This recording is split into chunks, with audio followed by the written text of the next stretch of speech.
সব হারানোই চূড়ান্ত লস হয় না, সে মানুষ হোক বা কোনো জিনিস। খেয়াল করলে দেখবে আমাদের প্রত্যেকের জীবনে এমন কিছু কিছু মানুষ বা এমন কিছু জিনিস আছে যেগুলো হারালে আমাদের ক্ষতি বা অসুবিধা তো হবেই না, বরং হারানোর জন্যই আমরা অপেক্ষা করে থাকি। দেখা যায় সেই সব হারিয়ে যাওয়া আমাদের রাফ চলার পথটা অনেক স্মুথ হয়ে যায়। তাই কেউ যদি নিজেকে অপরিহার্য মনে করে, সে মূর্খের স্বর্গে বাস করছে।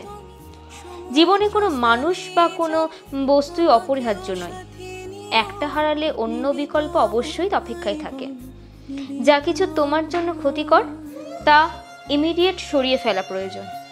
কিছু সময় আমরা যেমন পেয়ে সমৃদ্ধ হই, তেমনি কিছু কিছু মানুষদের হারিয়েও আমরা স্বস্তি পাই। নষ্ট হয়ে যাওয়া জিনিসের মতোই ভুল আর বিষাক্ত মানুষদের জীবন থেকে ছেঁটে ফেলে দিতে হয়। সেই সব হারানোর লস তো নয়ই, বরং তোমার জন্য বিরাট অঙ্কের প্রফিট।